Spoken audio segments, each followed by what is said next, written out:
Hi everyone, my name is Victor. If this is your first time of watching my video, you're welcome. And for my old subscriber, thank you for having faith in me. Uh, in my last video, I talked about international student migrating to the UK.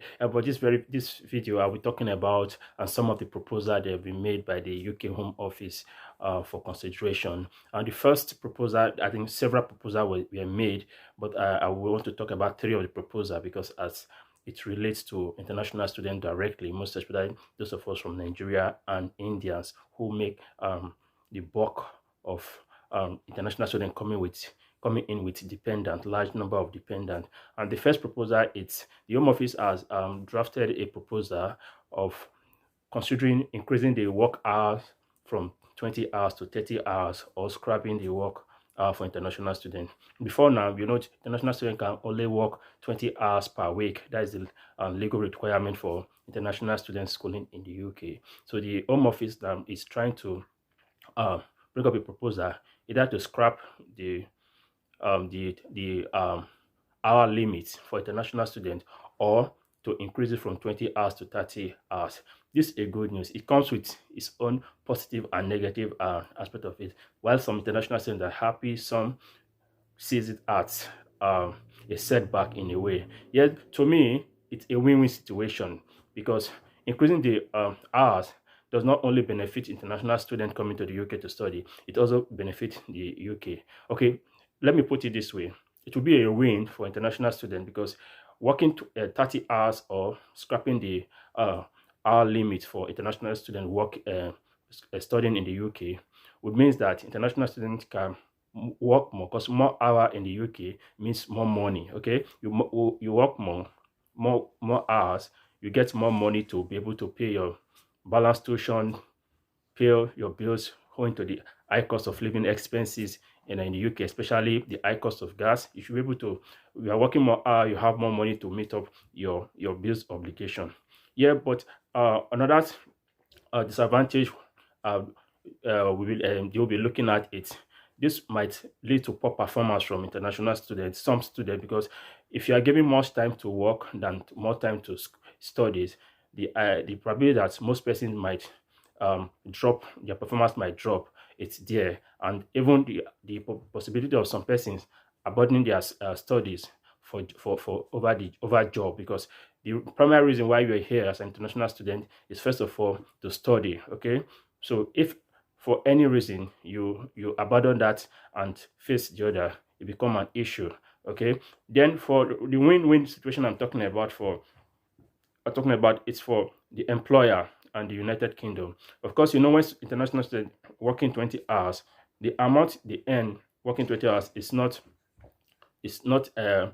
up to the tax limit, the threshold for taxable income. Okay, so that amount you can, whatever you work for 20 hours, whatever that was paid to you is not taxable. NI, you can't get NI from because it's not up to the threshold of taxable income. Okay, so for international students working up to 30 hours, of course your income depends on the hour rates. It will up to the hour where they can get NI or tax from. So with that, we get the United Kingdom, the government will get more money because more people will be going into the tax net. They'll be able to, a student will be able to earn more for the government to be able to tax. That is a win for them. And for employers, they'll have more hours, more vacant hours, more vacancy covered, because once international students are working more hours, okay, the hundred of thousands of vacant position in different organizations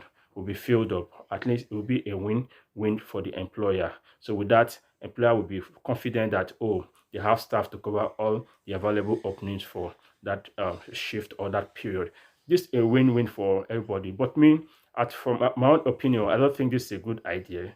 Okay, instead of making 20 hours, scrapping the work limit, why don't you come up with a policy that, oh, the moment you start studying, start counting towards your LR or your stay in the UK after they count to the moment you walk in. That'll be a plus to international student. I haven't spent 1 full year in the UK as an international student. Your stay in the UK have not started counting until you switch from your tier 4 student visa to a skilled worker visa or whatever kind of visa other than tier 4. your stay in the UK have not started counting. So to me, it's a win-win situation, but I think this will not. Um, it's a win-win. Yes, it's good, but I think if they can go further to add, the moment you come in as an international student, your stay in the UK start counting. That will be a very very good one. Then the second point it's second proposal. Sorry, it's they are trying to reduce student dependence. Over the years, like in 2020, 2021 to date, the number of dependents that have accompanied international students coming from Nigeria and India has risen.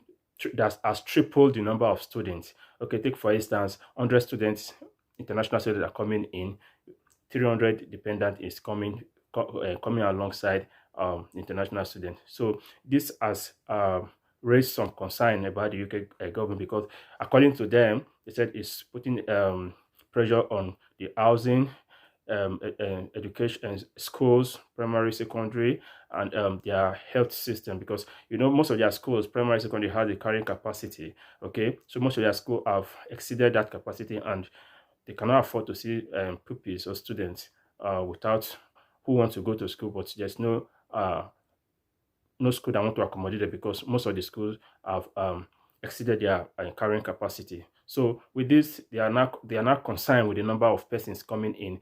Before now, the United Kingdom is expected to bring in 600,000 international students from 2021 to 2030. But I can tell you, they've met that target 8 years earlier than proposed.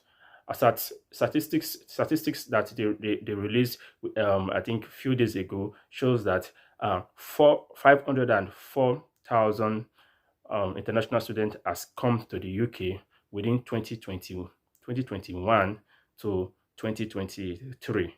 Okay, so 8 years earlier, the United Kingdom has almost met the target set for 2030. So with that in place, so they're trying to see how they can reduce the number of international students that are coming in with dependent. But again, they're trying to balance it up, because they look at the policy of other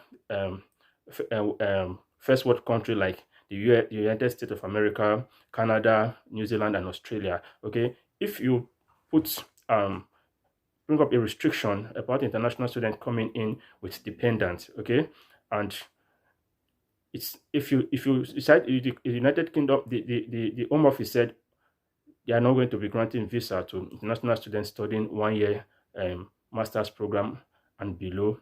They are not going to be granting their dependent visa. That will make United Kingdom less attractive for many international students. As such, they'll be looking elsewhere like New Zealand, Australia, Canada, and the US. That will have huge impact in the number of the numbers of national students coming in here, and we have impact in the workforce, because national students contribute a whole lot to the economy. Understand? Other than tuition fee they pay, understand, they occupy so many vacant positions in most of the companies they work, and some of them they earn, and their dependent earn more, and they pay tax to the United States government.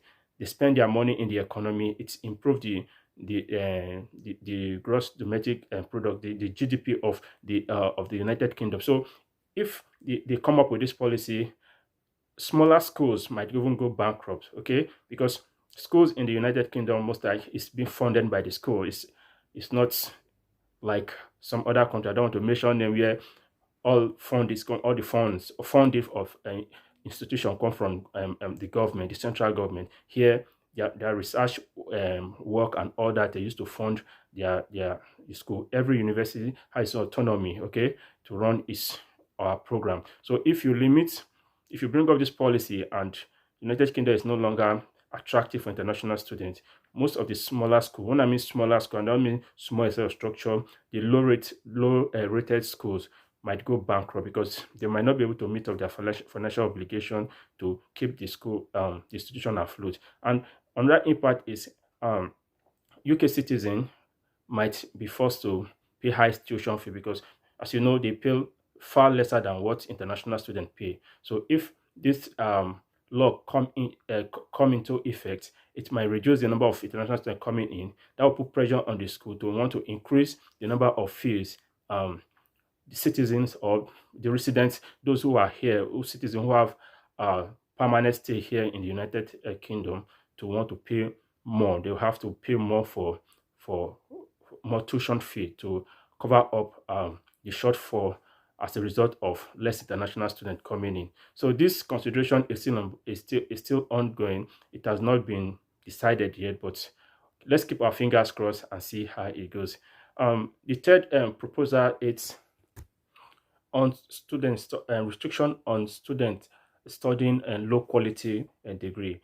Low quality degree here means, uh, initially I got it confused. Like, what do you mean low quality degree? Is it that some degree are more superior to the other? It means the rating of the school. There are some schools that have very low rating. Okay, they might put restriction on those school with very low rating from um, accepting international students that are bringing what's it called, dependents, as in not just international bringing dependents, restricting low-rated schools from accepting international students. This will be a big blow to those universities that has low ranking.